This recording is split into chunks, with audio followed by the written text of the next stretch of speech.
Thank you pastor గారు. Voice క్లారిటీగా ఉందా?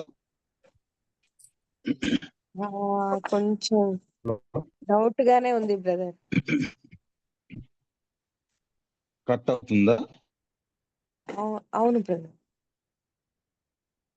కొంచెం లాస్ట్ వీక్ చాలా క్లియర్ ఉంది బ్రదర్. లాస్ట్ వీక్ ఎక్కడ ఉన్నారు అప్పుడు? అవునా,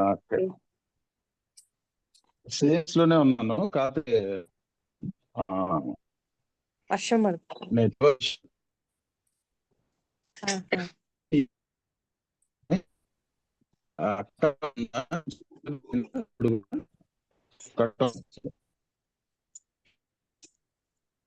కట్ అవుతుంది బ్రదర్. నాకైతే అలా ఉంది. అక్క మీకు అక్క అందరికి అట్లాగే ఉంది నాన్న. కట్ అవుతుందండి. కట్ అవుతుందండి.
హలో, ఇప్పుడు ఎలా ఉంది సిస్టర్? ఇప్పుడు పర్లేదా? ఇప్పుడు ఓకే బ్రదర్. ఇప్పుడు బాగుంది. ఇప్పుడు క్లారిటీ ఉందండి. క్లియర్ ఉంది బ్రదర్. ఓకే ఓకే, మంచిదండి. దేవుని నామానికి మహిమ కలుగును గాక.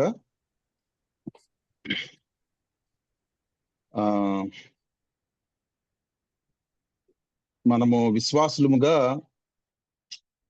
మారుమనస్సు పొందటము, విశ్వాసంతో పాటు మనము అన్ని విషయముల్లో కూడా మరి అనుభవ జ్ఞానం కలిగిన వారమై క్రీస్తు యొక్క గుణ లక్షణాలను మనము ఉనికి పుచ్చుకోవాలని వాక్యం మనకి స్పష్టంగా తెలియజేస్తా ఉన్నది.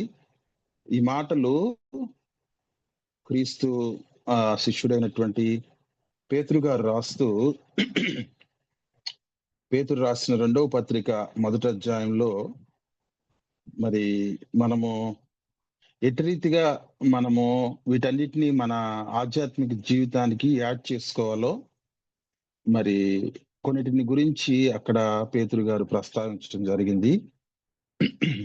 చూడండి, పేతురు రాసిన 2వ పత్రిక 1వ అధ్యాయము 5వ వచనం నుంచి చదువుతా ఉన్నాను.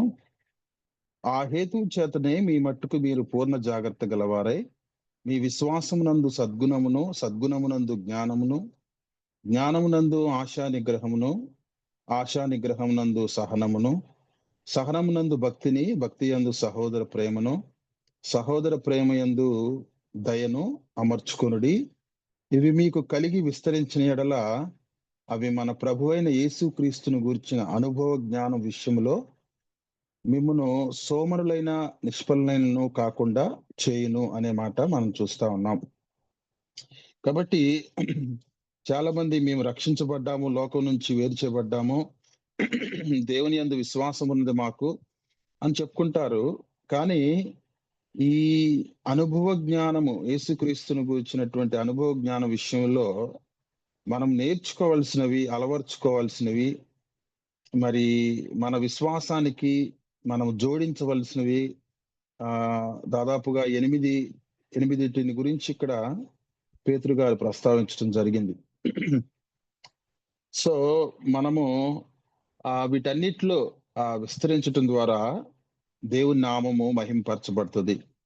యోహాన్ గారు రాస్తూ ఏమంటారంటే 15వ అధ్యాయంలో, మీరు బహుగా ఫలించడం వలన మీ తండ్రి మహింపరచబడతారు, తద్వారా మీరు ఆయన శిష్యులుగా మార్చబడతారు అనే మాట మనం చూస్తాం. సో సత్యమును గురించినటువంటి అనుభవ జ్ఞానము మనం ఖచ్చితంగా కలిగి ఉండాలి విశ్వాసముగా. సకల విధములైనటువంటి జ్ఞానము మనం కలిగి ఉండడం ద్వారా దేవుడు మన ద్వారా ఆయన మహింపరచబడతాడు. ఆయన స్వరూపాన్ని, ఆయన గుణ లక్షణాలను మనము పునికి పుచ్చుకోవాలి అనే విషయాన్ని మనం గ్రహించాలి. ఆ ఒక వ్యక్తి రక్షించబడ్డాడు, మారు మనసు పొందాడు అంటే అప్పుడే ఆ వ్యక్తి క్రీస్తులో జన్మించాడు. వయసు పెరిగే కొంది, రోజులు గడిచే కొంది ఆ వ్యక్తి ఆత్మ వరాలు బయటికి రావాలి. ఆత్మ ఫలాలు ఆ బిడ్డ ఫలిస్తూ ఉండాలి. క్రీస్తుని గురించినటువంటి అనుభవ జ్ఞానము అన్నిట్లో కూడా మరి అన్ని విషయాల్లో విస్తరించాలి అనే కాన్సెప్ట్ మనం అర్థం చేసుకోవాలి. చిన్నపిల్లలైన వారు చిన్న వయసులో ఉన్నప్పుడు వారికి ఎవరి లక్షణాలు ఉన్నాయి, ఎవరి పోలికలు ఉన్నాయి అనేది సరిగా అర్థం చేసుకోలేము. వయసు పెరుగుతున్న కొంది తండ్రి లక్షణాలు ఉన్నాయి, లేకపోతే తల్లి లక్షణాలు ఎక్కువ కనబడుతున్నాయి. వారు చేసే క్రియల ద్వారా తెలుస్తుంది. అలాగే మనము కూడా క్రీస్తులో జన్మించిన మనము, క్రీస్తునందు విశ్వాసం ఉంచిన మనము మన విశ్వాస జీవితంలో ఎదుగుతున్న కొలది, అంటే సంవత్సరములు గడుస్తున్న కొలది మనం అన్ని విషయంలో ఎదుగుతూ ఒక రకంగా చెప్పాలంటే మనం చిన్న క్రీస్తుల వలె మనం మారిపోవాలి. అంటే మన ద్వారా ఆయన ప్రత్యక్షం అవ్వాలి. మనలో ఆయన కనబడాలి ప్రజలకి.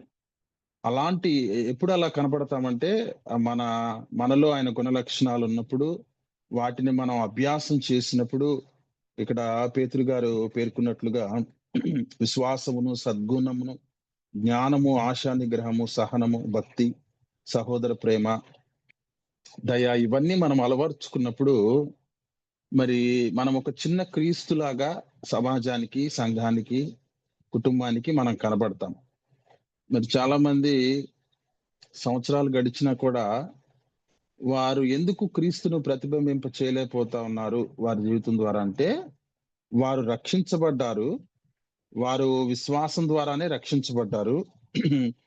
ఎఫెసీయులకు రాసిన పత్రిక 2వ అధ్యాయం 8వ వచనంలో చదివినట్లుగా విశ్వాసం ద్వారా, కృప ద్వారా మీరు రక్షించబడ్డారు అన్నట్లుగా, వారు రక్షించబడినప్పటికీ కూడా మరి క్రీస్తు యొక్క లక్షణాలు ఏంటో వాటిని వారు గ్రహించలేదు. వాటిని మరి వారి జీవితంలో అభ్యాసం చేయలేదు కాబట్టి వారు ఎన్ని సంవత్సరాలు గడిచినా వారు క్రీస్తుని చూపించలేరు సమాజానికి. కారణం ఏంటంటే ఆ లక్షణాలను వారు అభ్యాసం చేయడం లేదు. లోకంలో పాపంలో, శాపంలో ఉన్నప్పుడు వీటిని గురించినటువంటి అవగాహన గాని, వీటిని గురించినటువంటి మరి ఆలోచన గాని మనకు ఉండదు. కానీ వన్స్ ఎప్పుడైతే మనం రక్షించబడి ఆయన రక్తం ద్వారా కడగబడదామో ఆ తర్వాత మన శేష జీవితం అంతా కూడా మరి సత్యమును గూర్చిన అనుభవ జ్ఞానం అన్ని విషయముల్లో మనం బహుగా ఫలించటం వల్ల, దీని ద్వారా మొట్టమొదటిగా దేవుడు మహింపరచబడతాడు మన ద్వారా. రెండోదిగా మనము ఆయన శిష్యులుగా మార్చబడతాము. కాబట్టి అందరినీ ఆయన శిష్యులుగా మార్చమంటూ ఉన్నాడు. ఆయన శిష్యులుగా ఉండడాన్నే దేవుడు ఇష్టపడతారు. కాబట్టి సత్యమును గురించినటువంటి అనుభవ జ్ఞానము, ఆయన స్వరూపాన్ని, ఆయన గుణ లక్షణాలను మనము పుణికిపుచ్చుకోవాలి అనే విషయాన్ని మనము గ్రహించాలి. వీటన్నిటిని కూడా అమర్చుకోండి అంటూ ఉన్నాడు. ఇక్కడ ఏమంటున్నాడు? 7వ వచనంలో చూస్తే భక్తి యందు సహోదర ప్రేమను, సహోదర ప్రేమ యందు దయను అమర్చుకోండి అంటూ ఉన్నాడు. కాబట్టి వీటన్నిటిని కూడా మనము అభ్యాసం చేయాలి. మన ముందు జీవించినటువంటి భక్తులు, ప్రవక్తలు, యాజకులు అనేక మందిలో ఈ గుణ లక్షణాలు కనబడినాయి. కారణం ఏంటంటే వారు క్రీస్తుతో మాట్లాడుతూ, దేవునితో మాట్లాడుతూ దేవుని యొక్క గుణ లక్షణాలను వారు గ్రహించి వాటిని అభ్యాసం చేసి అదే మనస్సును వారు అలవర్చుకున్నారు. మోషే జీవితంలో కూడా మనం చూస్తే ఒకప్పుడు ఎవరో ఇద్దరు తగాదా ఆడుకుంటూ ఉంటే వారిలో ఒక వ్యక్తిని చంపి ఆ ఇసుకలోనే పూడ్చిపెట్టి పారిపోయి వచ్చినటువంటి వ్యక్తి, మరి ఆ వ్యక్తి ఎలా తయారయ్యాడు? తర్వాత 20 లక్షల మంది ఇశ్రాయేలీని ఎలా భరించాడు, ఎలా సహించాడు, వారి విషయంలో ఎలా పూచి తీసుకున్నాడు, వారి విషయంలో ఎంత శ్రద్ధ తీసుకున్నాడు, ఈ మనస్సు ఎట్లా అతనిలో రూపాంతరం చెందింది, ఇంత మంచి మనస్సును ఎలా అతను పొందుకోగలిగారంటే క్రీస్తుతో, దేవునితో నడిచే కొలది మరి దేవుని యొక్క గుణ లక్షణాలను నేర్చుకోవటము మోషేలో మనం చూస్తాం. చూడండి, సంఖ్యాకాండము 11వ అధ్యాయము 23వ వచనం నుంచి మనం చదివితే, ఇక్కడ యెహోవా మోషేతో మాట్లాడుతూ ఇట్లా అంటున్నాడు, యెహోవా బాహుబలము తక్కువైనదా? నా మాట నీ ఎడల నెరవేరునో లేదో ఇప్పుడు చూచెదవు. తర్వాత మోషే బయటకు వచ్చి యెహోవా మాటలను జనులతో చెప్పి, జనుల పెద్దల్లో నుండి 70 మంది మనుషులను పోగు చేసి గుడారం చుట్టూ వారిని నిలవబెట్టగా, యెహోవా మేఘములో దిగి అతనితో మాట్లాడి, అతని మీద వచ్చిన ఆత్మలో పాలు ఆ 70 పెద్దల మీద ఉంచెను. కావున ఆ ఆత్మ వారి మీద నిలిచినప్పుడు వారు ప్రవచించిని గాని మరలా ప్రవచించలేదు. ఆ తర్వాత 26వ వచనంలో, ఆ మనుషుల్లో 2 పాలెములో నిలిచి ఉండిరి. ఒకని పేరు ఎల్దాదు, రెండో వాని పేరు మేదాదు. వారి మీద ఆత్మ నిలిచి ఉండెను. వారు వ్రాయబడిన వారిలో ఉండి వారు గుడారమునకు వెళ్ళక తమ పాలెంలోనే ప్రవచించెను. అప్పుడు ఒక యవనస్తుడు మోషే యొద్దకు పరిగెత్తి వచ్చి, ఎల్దాదు మేదాదులు పాలెంలో ప్రవచించుచున్నారని చెప్పగా, మోషే ఏర్పరచుకుని వారిలో నూను కుమారుడైన మోషే పరిచారకుడైన యెహోషువ, మోషే, నా ప్రభువా వారిని నిషేధించమని చెప్పాను. అందుకు మోషే, నా నిమిత్తము నీకు రోషం వచ్చనా? యెహోవా ప్రజలందరూ ప్రవక్తలగునట్లు యెహోవా తన ఆత్మను వారి మీద ఉంచునుగాక అని అతనితో అనెను. చూడండి, ఇక్కడ 70 మంది మీద దేవుడు తన ఆత్మను కుమ్మరించినప్పుడు ఆ దేవుని మేఘము ఆ ప్రత్యక్ష గుడారం చుట్టూ ఆవరించినప్పుడు వారిలో ఇద్దరు, ఆ 70 మందిలో ఇద్దరు, వారు ఎందుకో అక్కడికి రాలేదు. వాళ్ళు పాలెంలోనే ఉన్నారు. వారి పేర్లు ఏంటంటే ఎల్దాదు, మేదాదు. కానీ వారు కూడా ప్రవచిస్తున్నారు, కానీ వారు పాలెంలోనే ఉండి ప్రవచిస్తా ఉన్నారు. అప్పుడు ఒక యవనస్తుడు ఇది చూసి, 70 మందిలో ఇద్దరు మిస్ అయ్యారు, వారు పాలెంలోనే ఉన్నారు, అక్కడే ఉన్నారు అని మోషేతో చెప్పినప్పుడు, వారి విషయంలో యెహోషువ ఏమంటాడంటే, మోషే వాళ్ళిద్దరిని నిషేధించండి, వారు మరి అక్కడే పాలెంలో ఉన్నారు, అందరం ఇక్కడ 68 మంది ఇక్కడికి వచ్చుంటే వాళ్ళు పాలెంలో ఉండి ప్రవచిస్తా ఉన్నారు, అది సరైన విధానం కాదు కదా, వాళ్ళు నిషేధించేయి అని ఒక సలహా ఇస్తా ఉన్నాడు మోషేకి. అప్పుడు మోషే అంటున్నారు, యెహోవా ప్రజలందరూ ప్రవక్తలగునట్లు యెహోవా తన ఆత్మను వారి మీద ఉంచును కాక అనే మాటని మనం చూస్తా ఉన్నాం.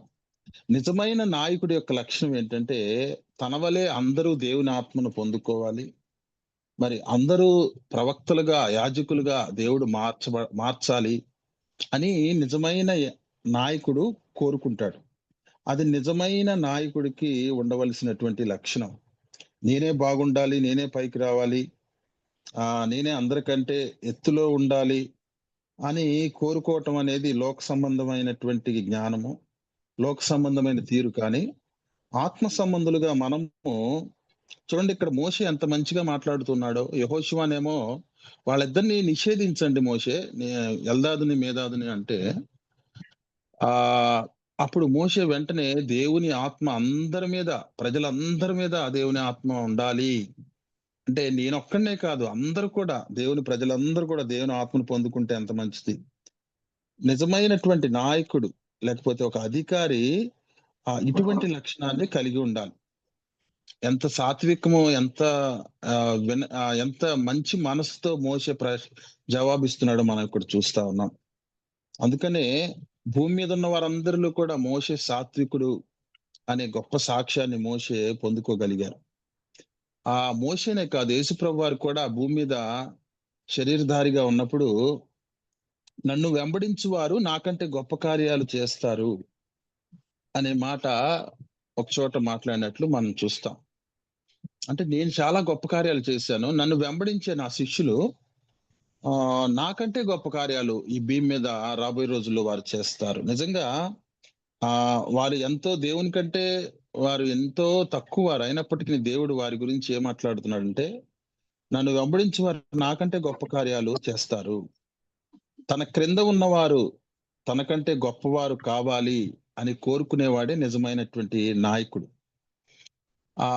కాబట్టి చాలా మంది ఆత్మీయంగా ఎదిగి, ఆత్మీయంగా సీనియర్స్ అయిన తర్వాత ఆ అప్పుడప్పుడే రక్షించబడి మరి అప్పుడప్పుడే వాక్యం అనే పాలన స్వీకరిస్తున్న వారిని చూసి వారిని తోలనాటము వారి గురించి చెడుగా మా ఇక్కడ యెహోషువ అన్నట్లుగా ఇగో వాళ్ళు రాలేదు కదా, వాళ్ళు నిషేధించే, వాళ్ళని కట్ చేసేసేయ్, వాళ్ళని తీసే అని తొందరపడి మాట్లాడేటువంటి ఆ నాయకులుగా మనం ఉంటున్నామా? లేకపోతే మోషేలాగా అందరి మీదకి దేవుని ఆత్మ రావాలి అని ఎంత చక్కగా మోషే కోరుకుంటున్నాడండి. ఇది నిజమైన ఒక ఆత్మ సంబంధమైనటువంటి లక్షణము.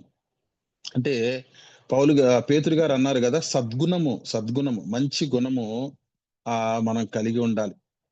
ప్రియులారా, ఇది మనం అలవర్చుకోవాలి. మనము ఎంత పైకి వెళ్ళినా కూడా దేవుడు మనల్ని ఎంత హెచ్చుగా తీసుకుని వెళ్ళినా మన కింద ఉన్నవారు వారు కూడా మన స్థాయికి ఎదగాలి. యేసుప్రభు అంతటి దేవుడే ఇదిగో నన్ను ఫాలో అయ్యేవాళ్ళు, నన్ను వెంబడించేవారు నాకంటే గొప్ప కార్యాలు చేస్తారన్నప్పుడు ఇటువంటి సద్గుణాన్ని మనం నేర్చుకోవద్దా? కాబట్టి బైబిల్ కూడా ఏం సెలవిస్తుందంటే, శాస్త్రుల నీతి కంటే పరిసయ్యుల నీతి కంటే మీ నీతి ఎక్కువ కాకపోతే మీరు పరలోక రాజ్యంలో చేరలేరు. వారు అక్షరానుసారంగా ధర్మశాస్త్రాన్ని ఫాలో అవుతూ అనేక రకాలైనటువంటి భారాలను ప్రజల మీద మోపుతూ మరి ప్రజలకు వారే ప్రభువులుగా చలామణి అవుతూ మీరు మా బానిసలు అన్నట్లుగా ఉన్నారు శాస్త్రులు, పరిసయ్యులు. కాబట్టి వారి నీతి కంటే మన గుణము గొప్పది కానప్పుడు మనం పరలోక రాజ్యంలో ప్రవేశించటము అనుమానమే అని ఇక్కడ భక్తుడు మాట్లాడుతున్నాడు. శాస్త్రుల నీతి కంటేనో పరిసయ్యుల నీతి కంటేనో మన నీతి ఎక్కువ కాకపోతే మనం పరలోక రాజ్యంలో ప్రవేశించలేము. కాబట్టి మనము విశ్వాసము కలిగి ఉండటమే కాకుండా సద్గుణమును కూడా మనము అలవాటు చేసుకోవాలి. మంచి గుణాలను, సద్గుణము ఇక్కడ మొట్టమొదటిగా పేతురు గారు ప్రస్తావించారు. కాబట్టి సద్గుణము, మంచి గుణము కలిగిన వ్యక్తులుగా అది ఒక ఆభరణంగా మనకి ఉంటది.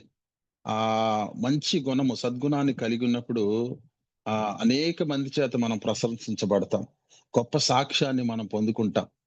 అలాగే పాత నిబంధనలో గిద్యోను చూస్తే కూడా మరి మిద్యానీయుల మీద మరి 300 మందితో వెళితే దేవుడు గొప్ప విజయాన్ని గిద్యోనికి ఇచ్చారు. అది చూసి ఉప్పొంగిపోయి ఆ విజయానందంతో, సంతోషంతో అక్కడ ఉన్నటువంటి ఇశ్రాయేలీలు ఆ యుద్ధంలో గెలిచిన తర్వాత గిద్యోనుతో ఏమంటున్నారంటే, చూడండి న్యాయాధిపతుల గ్రంథము 8వ అధ్యాయము 22వ వచనంలో చూస్తే, అప్పుడు ఇశ్రాయేలీలు గిద్యోనుతో, నీవు మిద్యానీయుల చేతిలో నుండి మమ్మల్ని రక్షించితివి గనుక నీవును నీ కుమారుడును మమ్మను ఏలవన్నని చెప్పరి. అందుకు గిద్యోను, నేను మిమ్మును ఏలను, నా కుమారుడును మిమ్మును ఏలరాదు, యెహోవా మిమ్మును ఏలును అని చెప్పెను. చూడండి ఎంత తగ్గింపు, ఎంత సద్గుణాన్ని, మంచి గుణాన్ని గిద్యోను అలవరుచుకున్నాడో. అక్కడ ఉన్నటువంటి ప్రజలు విజయానందంతో, అయ్యా నువ్వు ఇంత గొప్ప విజయాన్ని ఇశ్రాయేలీయులకు సంపాదించి పెట్టావు కాబట్టి నువ్వు బ్రతుకున్నంత కాలం నువ్వు మమ్మల్ని ఏలాలి, నీ తర్వాత నీ తదనంతరం నీ కుమారుడు మమ్మల్ని ఏలాలి, నీ కుమారుడు తర్వాత నీ మనవళ్ళు కూడా మమ్మల్ని ఏలాలి అని వాళ్ళేదో ఆనందంలో వాళ్ళు మాట్లాడుతుంటే, జనరల్ గా ఆ స్థితిలో మనం ఉంటే, ఆ పరిస్థితిలో మనం ఉంటే మనం కూడా సంతోషపడిన అట్లాగే మీరు అన్నట్లుగానే ఉంటాను అని అధికారాన్ని ఎవరు పోగొట్టుకుంటారండి? అధికారం వచ్చినప్పుడు ఆ అధికారాన్ని ఎవరు పోగొట్టుకుంటారు, ఎవరు కోల్పోతారు? కానీ ఇక్కడ గిద్యోను ఎంత మంచి గుణం కలిగి ఉన్నాడు చూడండి. గిద్యోను, నేను మిమ్మల్ని ఏలను, నా కుమారుడు కూడా మిమ్మల్ని ఏలరాదు, యెహోవాయే మిమ్ముని ఏలును. ఎందుకంటే ఈ విజయం నా వలన వచ్చింది కాదు, ఇది యెహోవా, సైన్యములకు అధిపతి యెహోవా వలనే మనకు కలిగింది. కాబట్టి ఆయన మనల్ని ఏలితే, ఆయన మన రాజుగా ఉంటే, ఆయన మన పైన అధికారిగా ఉంటే, మనం ఎక్కడికి వెళ్ళినా మిద్యానీయులతో ఏంటి, ఇంకెవరితోనైనా యుద్ధం చేసినా మనకు జయమే కలుగుతుంది. కాబట్టి మేము మనుషులము, మేము నిమిత్త మాత్రులము. కాబట్టి మేము కాదు, కానీ దేవుడే మనకు రాజుగా ఉండాలి అని ఎంత చక్కగా వారు ఇచ్చినటువంటి అధికారాన్ని, వారు ఇచ్చినటువంటి నాయకత్వాన్ని ఎంత మరి నవ్వుతూనే దాన్ని ఎట్లా తిరస్కరించాడు అంటే, అది వద్దని చెప్తున్నాడు. ఎంత మంచి గుణాన్ని మరి గిద్యోను కలిగి ఉన్నాడో చూడండి. చాలా మంది క్రూర జంతువులు ఎలాగైతే రక్తాన్ని తాగటానికి అలవాటు పడతాయి. చాలా మంది అధికారం కోసము, అధికారం యొక్క రుచి మరిగి ఎన్ని దుస్సాహసాలు చేస్తారు, ఎంత దేవునికి వ్యతిరేకంగా కార్యాలు చేస్తారు. సౌలు జీవితంలో కూడా మనం చూస్తే, సౌలు జీవితం ఏంటి? సౌలు ఏదో వాళ్ళ నాన్న పోగొట్టుకున్నటువంటి గాడిదల్ని ఎతకటానికి వచ్చిన వ్యక్తిని సమూయేలు రాజుకు అభిషేకిస్తే, ఆ తర్వాత తన యథార్థను కోల్పోతే, ఇదిగో దేవుడు చూస్తాడు, చూసినప్పుడు నువ్వు నీకంటే యథార్థవంతుడు దేవునికి కనపడ్డాడు, కాబట్టి నువ్వు రాజుగా తప్పుకో అంటే, తను తప్పు ఒప్పుకొని మరి మర్యాదగా రాజుగా తప్పుకొని ఉంటే మరి ఎంత బాగుండేది. సౌలు జీవితం అలా అంతమయ్యేది కాదు. అలా మరి అకస్మాత్తుగా అట్లా మరి తన ఈట మీద తనే పడిపోయి చనిపోయేటువంటి దుస్థితిలోకి తను వెళ్ళేవాడు కాదు. కారణం ఏంటంటే రాజ్యకాంక్ష. రాక వచ్చింది ఒక అధికారము, ఈ అధికారాన్ని విడిచిపెట్టకూడదు. 600 అయినా దేవుడు నాతో లేకపోయినా పర్లేదు, ప్రజలు నాతో ఉన్నారు అన్నట్లుగా సౌలు ప్రవర్తించి తన నాశనాన్ని తనే కొని తెచ్చుకున్న వ్యక్తిగా ఉన్నాడు. కాబట్టి సద్గుణాన్ని మనం అలవర్చుకోవాలి.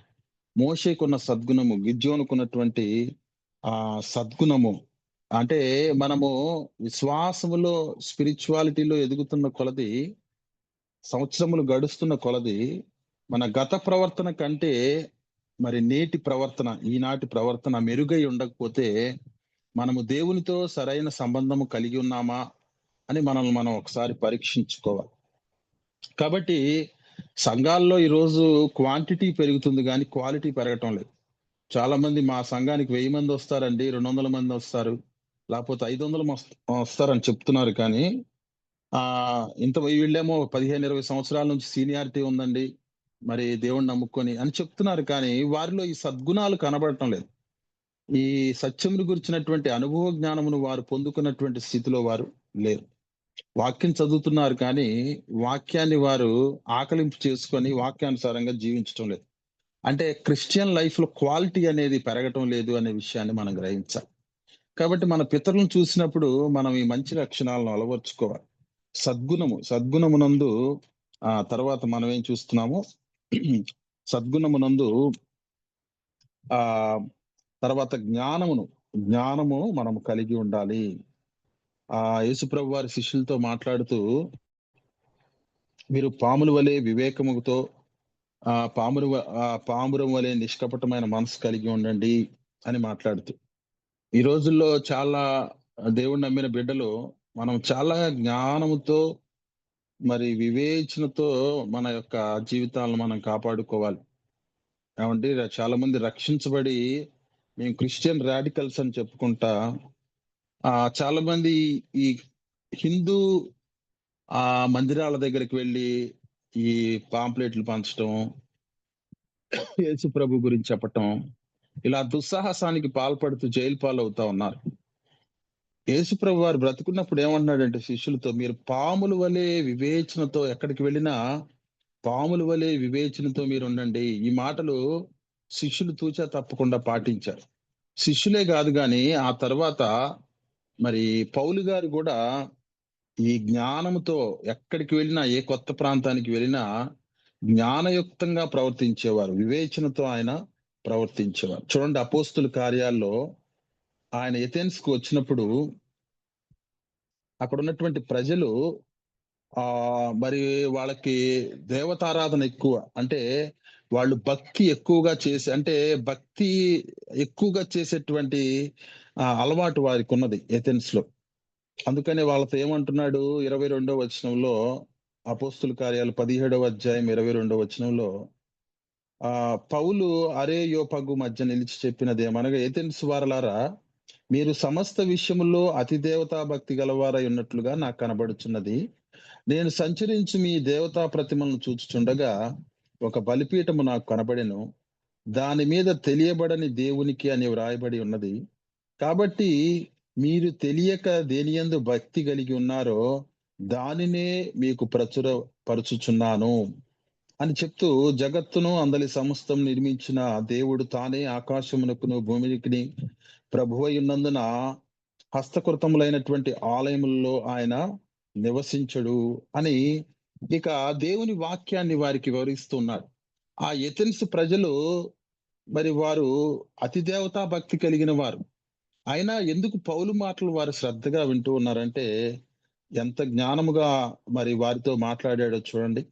అంటే మీరు ఒక తెలియని మీరెంతో దైవభక్తి కలిగి ఉన్నది అనే వారి విషయం మెచ్చుకుంటూనే, మరి ఒక తెలియబడని దేవుడు అని ఇక్కడ ఒకటి వ్రాయబడి ఉన్నది బలిపీఠం మీద.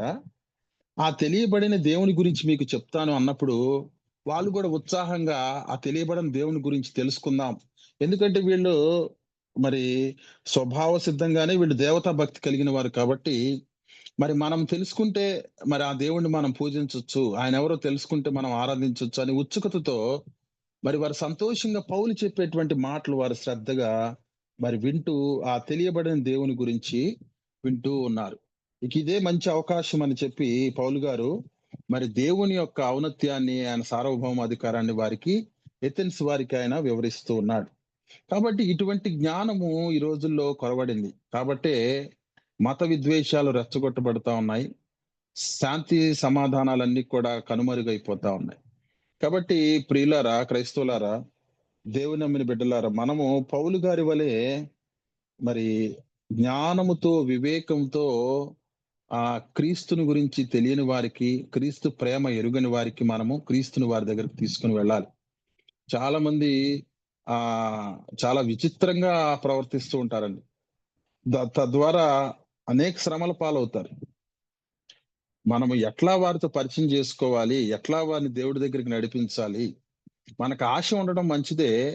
కానీ జ్ఞానయుక్తముగా మనము ప్రవర్తించకపోతే మనం అభాసుపాలైపోతాము, అపజయాన్ని పొందుకుంటాము.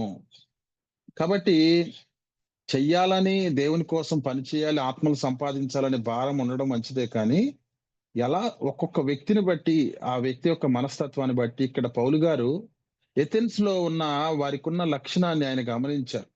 వారు అతిదేవతా భక్తి కలిగిన వారు కాబట్టి వీరు క్రీస్తుని గురించి చెప్తే తప్పక వింటారు. అట్లాగని డైరెక్ట్ గా యేసుక్రీస్తు గురించి చెప్తాను వినండి, మీకోసం ఆయన చనిపోయాడు, మీ రక్షణార్థమై ఆయన రక్తం గార్చాడు అని అట్లా స్టార్ట్ చేయకుండా, అక్కడ ఒక బలిపీఠం నాకు కనబడింది, ఆ పేరు తెలియని దేవుని గురించి మీకు చెప్తాను అన్నప్పుడు అట్లా స్టార్ట్ చేయటం వల్ల పౌలు గారు వారందరూ కూడా శ్రద్ధగా విన్నట్లుగా మనము చూస్తూ ఉన్నాం. కాబట్టి సద్గుణము మనకు ఉండాలి, జ్ఞానం ఉండాలి. మరి జ్ఞానమునందు ఆశా నిగ్రహమును మీరు కలిగి ఉండడి. ఆశా నిగ్రహము అంటే మన కోరికలను కంట్రోల్ చేసుకునేటువంటి మనం రక్షించబడినప్పటికీ, మరి బలలో పాలు పొందుతున్నప్పటికీ రక్త మాంసాల్లో మనం ఉన్నాం కాబట్టి ఒక్కొక్కసారి కోరికలు హెచ్చుగా వస్తున్నప్పుడు వాటిని నిగ్రహించుకునేటువంటి శక్తిని దేవుని దగ్గర అడిగి మనము పొందుకోవాలి. ఒక భక్తుడు ఏమన్నారంటే, కోరికలు అనేవి పక్షులైతే అవి నీ మీద నుంచి ఎగరొచ్చు, కానీ నీ తల మీద గూడు కట్టుకునే అవకాశాన్ని వాటికి ఇవ్వకూడదు అని ఆ భక్తుడు అన్నారు. అంటే కోరికలు ఒక్కొక్కసారి పాత జీవితపు ఆలోచనలు మరలా మన జీవితంలో తొంగి చూడొచ్చు. కానీ వాటి విషయం వెంటనే మనము ప్రార్థించుకొని వాటి నుంచి బయటపడాలి. కానీ ఆ కోరికలు వస్తానే ఉంటాయి. తల మీద నుంచి పక్షులు ఎలాగైతే వెళ్ళటం అనివార్యమో, అలాగే కోరికలు వస్తానే ఉంటాయి. కానీ వాటిని అణుచుకోవాలి, నిగ్రహ శక్తిని మనం పొందుకోవాలి. పొందుకోకపోతే ఆ పక్షులు ఎట్లాగైతే తల మీద గూడు పెట్టినాయో, ఆ పాత ఆలోచనలు లేకపోతే మనము విడిచిపెట్టి వచ్చినటువంటి పాపాలు మన మీద ఏలుబడి చేసి మనలా నాశనంలోనికి తీసుకుని వెళ్తాయి. ఈ విషయమే పేతురు గారు మొదటి గ్రంథంలో ప్రస్తావిస్తూ ఏమన్నారంటే చూడండి, పేతురు రాసిన మొదటి పత్రిక 4వ అధ్యాయము, పేతురు రాసిన మొదటి పత్రిక 4వ అధ్యాయము 2వ వచనంలో మనం చూస్తే, శరీర విషయంలో శ్రమ పడిన వాడు శరీరమందు జీవించి మిగిలిన కాలము ఇక మీదట మనుజాశలను అనుసరించి నడుచుకొనక దేవుని ఇష్టానుసారంగానే నడుచుకొనుచున్నట్లు పాపముతో నేమి లేక ఉండును. అంటే శరీర విషయంలో శరీరాన్ని మనం శ్రమ పెట్టినప్పుడు, మరి ఉపవాసాలు మనం చేసినప్పుడు క్రీస్తు ఎలాగైతే శరీర విషయంలో శ్రమ పడ్డాడో, అలా మనం శరీర విషయంలో శ్రమ పడినప్పుడు మనము మన ఆశలను నిగ్రహించుకోగలిగిన శక్తిని మనము పొందుకుంటాము అనే విషయాన్ని మనము, అంటే దేవునికి ఇష్టానుసారంగా జీవించకుండా సాతానుడు అనేక రకాలైనటువంటి ఆ ఆలోచనలు, కోరికలను మనలో ఉద్భవింప చేసేటట్లుగా వాడు టెంప్ట్ చేస్తూ ఉంటాడు. వాటి నుంచి మనము బయటపడాలంటే, ఆ ఆశ నిగ్రహాన్ని పొందుకోవాలంటే దేవుని దగ్గర మనము అడిగి పొందుకోవాల్సినటువంటి అవసరత ఎంత ఉందా. గలతీయులు రాసిన పత్రిక 5వ అధ్యాయంలో మనం చూస్తే ఆత్మ ఫలాల్లో ఆశా నిగ్రహము కూడా ఒకటి. కాబట్టి ఈ ఆత్మ ఫలాలు మనం ఫలించాలి. మనము ఫలిస్తూ వృద్ధి పొందుతూ ఉండాలి. ఆహ్, కాబట్టి ఎవరైతే ఆశా నిగ్రహాన్ని అంటే దేవా నాకు ఆశలను నిగ్రహించుకునే శక్తిని నాకు దయచేయమని అడుగుతారో, తప్పక దేవుడు వారికి వాటి విషయంలో విజయాన్ని అనుగ్రహిస్తాడు. మరి సొలొమోను రాజు కూడా ఆశా నిగ్రహం లేని వ్యక్తిగా ఉన్నాడు. అనేక పట్టణాలు జయించాడు. అనేక ఆస్తిని కూడబెట్టుకున్నాడు. అనేక మంది భార్యలను సొంతం చేసుకున్నాడు. ఆహ్, ఆ తర్వాత తనేం తెలుసుకున్నాడో అది సామెతల్లో రాశాడు. చూడండి, సామెతల గ్రంథము 16వ అధ్యాయము, 32వ వచనంలో మనం చూస్తే, పట్టణంను పట్టుకొని వాని కంటే తన మనస్సును స్వాధీనపరుచుకుని వాడు శ్రేష్ఠుడు అనే మాట మనం చూస్తా ఉన్నాం. ఒక పట్టణాన్ని పట్టుకొనడం కంటే తన మనస్సును స్వాధీనపరుచుకోవటము చాలా కష్టం. కానీ ఎవరైతే దాన్ని అభ్యాసం చేస్తారో, ఎవరైతే మనస్సును స్వాధీనపరుచుకోగలుగుతారో వాళ్ళు శ్రేష్ఠులు, వారు ధన్యులు అని మరి సామెతలు సొలొమోను రాస్తూ ఉన్నాడు. సొలొమోను జీవితంలో మనం చూస్తే ఆశా నిగ్రహం లేనివాడిగా ఉన్నాడు. చాలా విషయాల్లో తన కంటికి నచ్చింది, తనకు నచ్చిన పనులన్నీ కూడా తను చేసుకుంటూ వెళ్ళిపోయాడు. తద్వారా ఎవరినైతే మరి భార్యలుగా చేసుకున్నాడో వారి ద్వారా మరి తన తండ్రి నడిచినటువంటి మార్గాలను విడిచిపెట్టి విగ్రహారాధనలోనికి వెళ్ళిపోయినట్లుగా మనము చూస్తా ఉన్నాం. గొప్ప ప్రణాళికలు దేవుడు సొలొమోను ఎడల కలిగి ఉన్నాడు. కానీ ఆశా నిగ్రహము తనలో లోపించటం వలన మరి అనేక రకాలుగా దేవుని యొక్క ఆశీర్వాదాలను పొందుకోవడంలో ఆయన విఫలమైపోయాడు.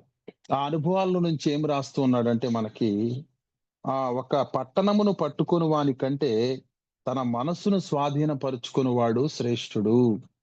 కాబట్టి ఒక పట్టణం పట్టుకోవటం చాలా కష్టము. దానికంటే కష్టమైనది ఏంటంటే మనస్సును స్వాధీనపరుచుకోవటం. మన మనసుకు కళ్ళెం వేస్తూ మరి పాపభూయిష్టమైన లోకంలో మనం ఉన్నాం కాబట్టి అనేక సార్లు లోకం మనలోనికి తొంగి చూస్తున్నప్పుడు ఈ నిగ్రహం మనలో లేకపోతే మరలా మనం వెనుదిరిగి చూసే అవకాశం ఉంది. లోతుబారిలాగా తప్పిపోయే ప్రమాదం ఉన్నది. కాబట్టి ఆశా నిగ్రహాన్ని మనము కలిగి ఉండాలి అనే విషయాన్ని ఇక్కడ మరి పేతురు రాస్తూ ఉన్నారు. కాబట్టి ప్రియులారా, మనము సత్యము విషయములో అనుభవ జ్ఞానము మనం కలిగి ఉండాలి. మనము సద్గుణాన్ని అలవరుచుకోవాలి. మనము జ్ఞానము కలిగి ఉండాలి. ఏమండి? మనము ఆశా నిగ్రహమును మనము కలిగి ఉండాలి. కాబట్టి వీటన్నిటిని మనం అలవరుచుకోవటం ద్వారా దేవునికి మరింత ఇష్టలుగా మనము జీవించగలుగుతాం. తర్వాత సహనాన్ని మనం కలిగి ఉండాలి. ప్రేమను మనం కలిగి ఉండాలి. ఏమండి? దయను మనం కలిగి ఉండాలి. కాబట్టి మనము వీటన్నిటిని కూడా కలిగి ఉన్నప్పుడు దేవునికి ఇష్టలుగా జీవించగలుగుతాం. సహోదర ప్రేమను మనం అలవాటు చేసుకోవాలి. నిన్ను వలే నీ పొరుగు వారిని ప్రేమించండి. క్రొత్త నిబంధనలో ఉన్నటువంటి 2 ఆజ్ఞలు ఏంటంటే, ఒకటి, నీ దేవుణ్ణి పూర్ణ హృదయంతో, పూర్ణ ఆత్మతో, పూర్ణ బలముతో, పూర్ణ శక్తితో, పూర్ణ వివేచనతో ఆయన్ను ప్రేమించి ఆయన ఆరాధించాలి. రెండోది, నిన్ను వలే నీ పొరుగువాన్ని నువ్వు ప్రేమించాలి. నిన్ను నువ్వు ఎలా ప్రేమించుకుంటున్నావో అదే ప్రేమను నీ పొరుగువాని ఎడల నీవు కలిగి ఉండాలి. యేసుప్రభు వారు ఇచ్చినటువంటి ఆజ్ఞల్లో కూడా చివరి 6 ఆజ్ఞలు దేన్ని చూపిస్తున్నాయంటే, నీ సహోదరు ఎడల ప్రేమ కలిగి ఉంటే నీవు వ్యభిచారం చేయు. నీ సహోదరుని ఎడల నీకు ప్రేమ ఉంటే నువ్వు దొంగిలించలేవు. నీ సహోదరుని ఎడల ప్రేమ ఉంటే వారి భార్యను నువ్వు ఆశించలేవు. వారి ఇంట్లో ఏది కూడా గాడిదనైనా పుల్లనైనా నువ్వు ఆశించలేవు. ఇవన్నీ ఎప్పుడు నీకు కలుగుతాయి అంటే మరి వారి మీద ప్రేమ ఉన్నప్పుడే నీకు కలుగుతది ఇవన్నీ కూడా. కాబట్టి సహోదర ప్రేమ, దేవుని ప్రేమ మనము కలిగి ఉండటం ఎంతైనా శ్రేష్టమండి. కొరింథీయులకు రాస్తూ 1 కొరింథీ 13:13 మనం చూస్తాం కదా, విశ్వాసము, నిరీక్షణ, ప్రేమ, ఈ 3 ఉంటాయి. ఈ మూడింట్లో కూడా శ్రేష్టమైనది ప్రేమయే అనే మాట మనం చూస్తాం. కొరింథీయులకు రాసిన ఈ మొదటి పత్రిక 13వ అధ్యాయం అంతా మనం చూస్తే ప్రేమ యొక్క లక్షణాలు, ప్రేమ డంబం పలకదు, మరి అది ప్రేమ పాపములను కప్పివేస్తుంది, ప్రేమకున్నటువంటి లక్షణాలన్నీ కూడా మనము అక్కడ చూడగలుగుతాం. కాబట్టి విశ్వాసం ఉండటము ఎంత ప్రాముఖ్యమో, నిరీక్షణ ఉండడం ఎంత ప్రాముఖ్యమో, అలాగే ప్రేమ ఉండడం కూడా అంతే ప్రాముఖ్యము. ఈ మూడింటిలో కూడా ప్రేమకే మొట్టమొదటి స్థానాన్ని దేవుడు ఇస్తూ ఉన్నాడు. కాబట్టి మన సహోదరుల్ని మన వలె మనం ప్రేమిస్తూ ఉన్నామా? ఆదికాండంలో మనం చూస్తే అబ్రహాము లోతును వెంట పెట్టుకుని వెళ్ళాడు. తర్వాత లోతు కాపర్లకి అబ్రహాం కాపర్లకి గొడవైనప్పుడు లోతు తనకు కంటికి ఇంపుగా ఉన్నటువంటి సొదొమ గుమారుల్ని కోరుకొని అటు వెళ్ళిపోయాడు. తద్వారా మరి ఆదికాండం 14వ అధ్యాయంలో మనం చూస్తే ఏం జరిగిందంటే, మరి శత్రురాజులు సొదొమ గుమారుల మీద దాడి చేసి అక్కడ ఉన్నటువంటి వారందరినీ కూడా దోచుకొని వెళ్ళిపోయారు. వారిలో మరి లోతు కూడా ఉన్నాడు. చూడండి, ఆదికాండం 14వ అధ్యాయంలో ఆ వాక్యాన్ని మీకు చూపించి ముగిస్తాను. ఆదికాండం 14వ అధ్యాయము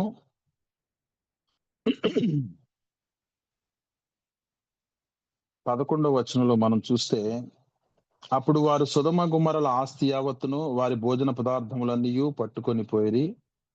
మరియు అబ్రహాము సహోదరుని కుమారుడైనటువంటి లోతు సొదొమలో కాపురముండెను గనుక అతనిని అతని ఆస్తిని పట్టుకొని పోగా, తప్పించుకుని ఒకడు వచ్చి హెబ్రీయుడైనటువంటి అబ్రహామునకు ఈ సంగతి తెలియజేసినప్పుడు, అతడు ఎష్కోలు సహోదరుడు అనేరు సహోదరుడైన మమ్రియాను అమోరియుని ఏలోను వనములో కాపురముండెను. వీరు అబ్రాముతో నిబంధన చేసుకునేవారు. అబ్రాము తన తమ్ముడు చెరపట్టబడినని విని తన ఇంట పుట్టి అలవర్చబడిన 318 మంది వెంటబెట్టుకుని దాను మట్టుకు ఆ రాజులను తరిమెను. రాత్రి వేళ అతడు అతని దాసులను వారికి ఎదురుగా మొనలు తీర్చి వారిని కొట్టి దమస్కుకు ఎడమ తట్టున్న హోబా మట్టుకు తరిమి ఆస్తి యావత్తు తిరిగి తెచ్చి తన తమ్ముడైనటువంటి లోతును అతని ఆస్తిని స్త్రీలను ప్రజలను తిరిగి తీసుకుని వచ్చాను. చూడండి, తన మాట వినకుండా తన ఇష్టానుసారంగా వెళ్ళిపోయిన లోతు విషయంలో ఎలాంటి సహోదర ప్రేమను అబ్రహాం కలిగి ఉన్నాడో మనకి ఇక్కడ కనబడతా ఉన్నది. తన మార్గం ఏదో తను ఎంచుకొని తన దారిలో తను వెళ్ళిపోయాడు. నేను దేవుడు చూపించే మార్గంలో నేను వెళతాను, ఇక నా తమ్ముడితో నాకెందుకు అన్నట్లుగా లేడు. తమ్ముడి విషయంలో ఎంత సహోదర ప్రేమ కలిగి ఉన్నాడో అబ్రహాం మనం చూస్తా ఉన్నాం. తన తమ్ముడైనటువంటి లోతు మరి చెరపట్టబడ్డాడు, బందీగా వెళ్ళాడు, రాజుల చేత బందీగా వెళ్ళాడు, శత్రు రాజుల చేత అని తెలిసినప్పుడు ఒక వ్యక్తి ద్వారా అబ్రహాము వెంటనే తన దగ్గర ఉన్నటువంటి 300 మంది చిల్లరు వారి ఇంటి దగ్గర ఉన్నటువంటి సేవకులను తీసుకొని బయలుదేరి ఆ రాజుల మీద యుద్ధం చేసి మరలా మరి ఆ యొక్క లోతుని, ఆ ప్రజలను, తన ఆస్తిని మరలా తీసుకుని వచ్చినట్లుగా మనం చూస్తాము. కాబట్టి తప్పిపోయినప్పటికీ కూడా, తనను విడిచిపెట్టి వెళ్ళిపోయినప్పటికీ కూడా, తన హృదయానికి గాయం చేసినప్పటికీ కూడా మరి తన ఇష్టానుసారంగా నిర్ణయాలు తీసుకొని తనకు దూరం అయిపోయిన లోతు విషయంలో అబ్రహాము ఎంత గొప్ప ప్రేమను ఆయన కలిగి ఉన్నాడో మనం చూడగలుగుతాం. సాత్వికముతో నెమ్మదిగా ఆలోచించి, అదిగో నా తమ్ముడు కష్టంలో ఉన్నాడు, బందీగా ఉన్నాడు, ఆపదలో ఉన్నాడు, తను ప్రాణాపాయ స్థితిలో ఉన్నాడని గ్రహించి, మరి తన దగ్గర యుద్ధ వీరులు లేరు, శూరులు ఎవరు లేరు అబ్రహాం దగ్గర. తన ఇంట అలవర్చబడినటువంటి 318 మంది ఏమో సేవకులను తీసుకొని రండి అని వాటిని తీసుకొని విశ్వాసంతో, దేవుడు నాకు యుద్ధంలో జయాన్ని ఇస్తాడు, నా తమ్ముడిని నేను మరలా చూస్తాను, వారిని విడిపించగలుగుతాననే విశ్వాసంతో అబ్రహాము నిజంగా ఆ సహోదర ప్రేమ ముందు ఇవేమీ అతనికి కనబడలేదు. నా దగ్గర యుద్ధ వీరులు ఉన్నారా, నా దగ్గర మరి ఆయుధాలు ఉన్నాయా, ఇవేం చూడలేదు. కానీ తన సహోదరుని ఎలాగైనా దక్కించుకోవాలి అని అబ్రహాము తలంచి మరి లోతు పట్ల ఎంత ప్రేమను, ఎంత సహోదర ప్రేమను కలిగి ఉన్నాడో చూడండి, కాబట్టి మనం కూడా ప్రియులరా అనేక మంది విశ్వాసంలో తప్పిపోతుంటారు. దేవునికి దూరస్తులైపోతా ఉంటారు.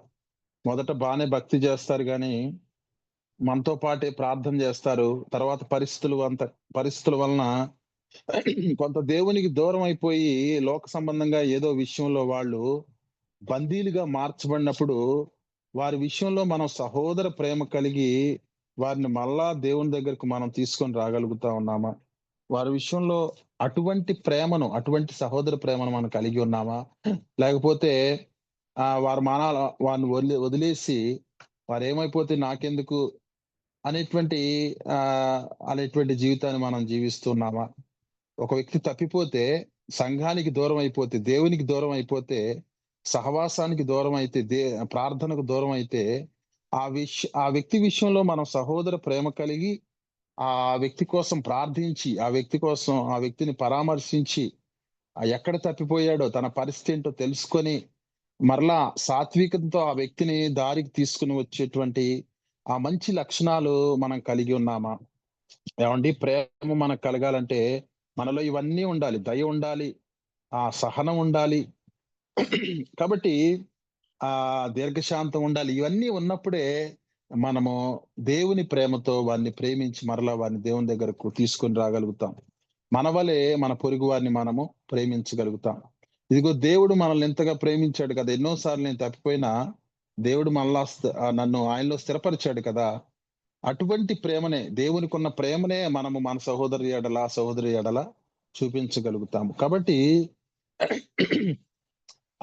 దేవుడు కలిగి ఉన్నటువంటి ఆ ప్రేమను మనము స్వతంత్రించుకొని, ఆ ప్రేమను మన సహోదరుల ఎడల చూపించినప్పుడు దేవుడు మన విషయంలో ఎంతో సంతోషిస్తాడు. కాబట్టి పేతురు ఏం రాస్తున్నారంటే, ఇదిగో ఈ లక్షణాలన్నీ మీరు అలవరుచుకోండి.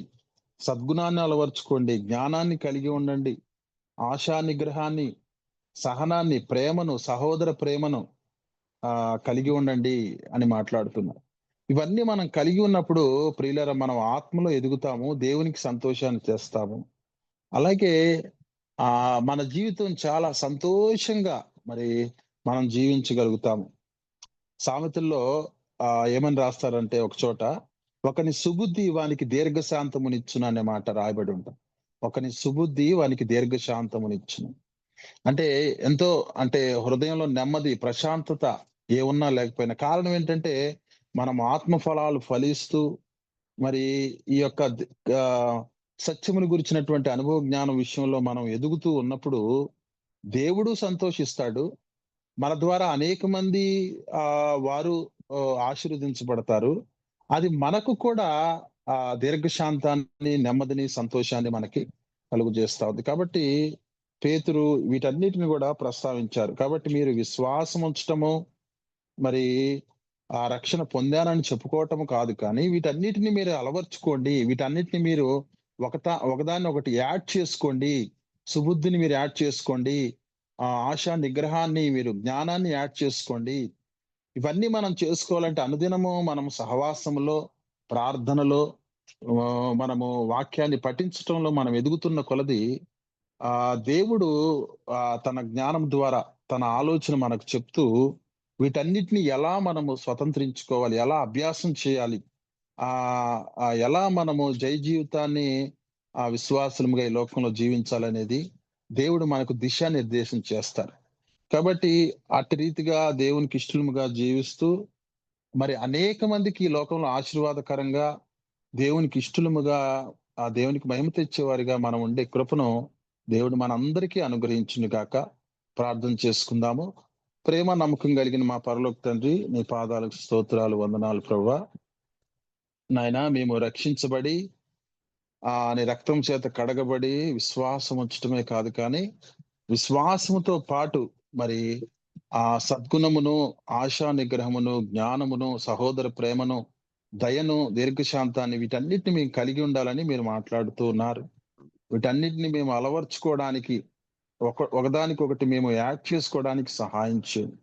అన్నిట్లో మేము వృద్ధి పొందడానికి, అన్నిట్లో ఫలించడానికి మాకు నీ కృప మెండుగా అనుగ్రహించమని